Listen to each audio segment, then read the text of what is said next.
What's up, y'all? It's me, Kenny from DFS Experts. Going to break down the 14-game baseball slate for you real quick.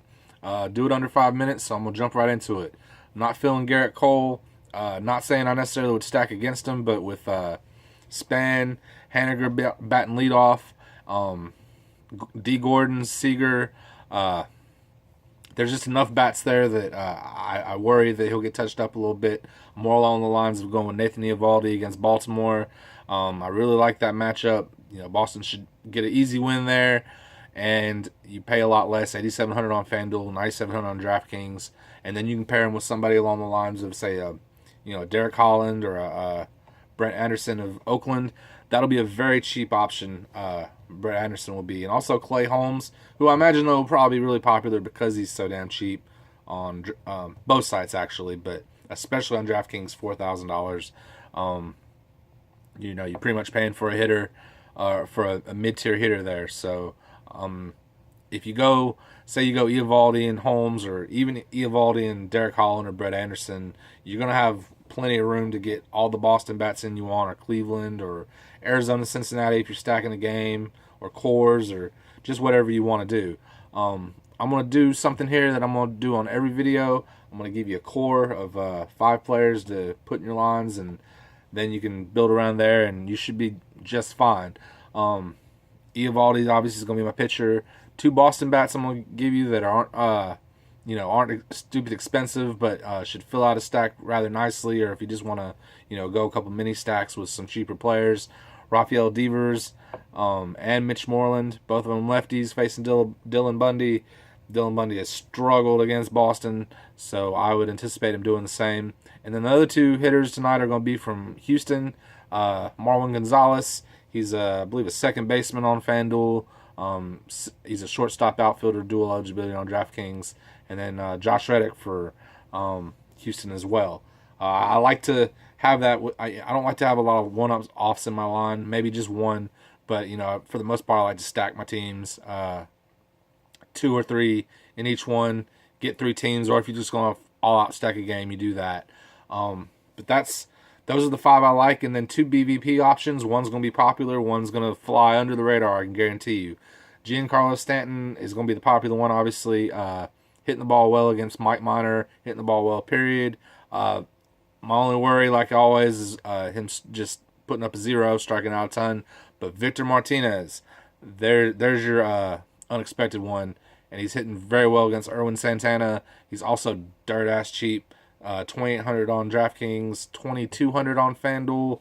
So, a great punt option there. So you don't have to spend a ton. Let me think if there's anything else I need to tell you. Because, like I said, I want to keep this real short. Matt Carpenter's been hot. Watch Atlanta bats against Freddie Peralta. He's that one I would play both sides if you could. Go with Peralta in one, and then stack some Freddie Freeman, Markakis, Albies, all those guys. I could definitely see Atlanta going off tonight, but I wouldn't do it. I wouldn't just I wouldn't go full force into it. Boston is Boston's going to be the popular stack, and then in Coors as well. If you're looking for a sneaky one that might that carries a little risk, I'd go with Toronto against Blake Snell. Snell coming off the injury. 2 bats in particular I really like are Devon Travis and Randall Grichuk. Both those guys should be hitting up in the order. Should get quite a few at bats. And then once Snell gets out of there, they'll still be in a good situation. So let me see. I think that's about it, guys. Let me mention this real quick, because I've seen this on Facebook. I've seen this happen a few times. I've seen some people that have gotten ripped off by people that are offering to give them lines and exchange for some money. That's what we first did at DFS Experts 3 years ago. Not the ripping off part, but we provided lineups. That's actually legal to do now on DraftKings especially. So be wary of that. But also, if you're paying somebody like myself, or and we have a group of people. DFS Experts has been around for 3 years, and I'd like to think we have a really good name out. And definitely above all else, we're honest. We've never had any issues with anybody with any not getting what they paid for. I've mentioned before about my wife having some health problems and such throughout that whole process. I think maybe one or two times, I wasn't able to put out the spreadsheet or put out any info.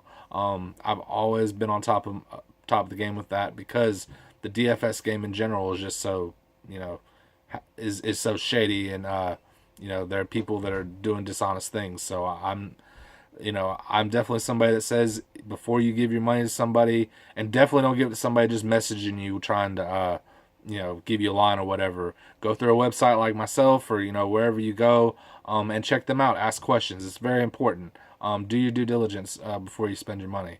And that's about it, y'all. I hope you do well with the core I provided. Again, Nathan Eovaldi, Rafael Devers, Marwin Gonzalez, Josh Reddick, and Mitch Moreland. Watch out for Victor Martinez and Giancarlo Stanton, especially Victor Martinez. And then if you're trying to get a little freaky, go with Devon Travis and Randall Grichuk against Snell those Travis and Grichuk play for Toronto is what I'm trying to say. Let me wrap this up before I make any more mistakes and I end up having to do this shit all over again. If this is the first time watching the video, like and subscribe. I try to put these videos out as often as I can. I say I'm gonna do them I'm not gonna say anymore. I'm gonna do them every day, but I'm at least gonna try to do them a couple times a week. We got NASCAR, we got PGA with our spreadsheets, and again, make sure you do your due diligence into anybody you're giving your money to for DFS info, because this business is shady as it is. We don't need more people messing it up for us. So, thank you all for watching. Like and subscribe, and I'll see you next time. Peace.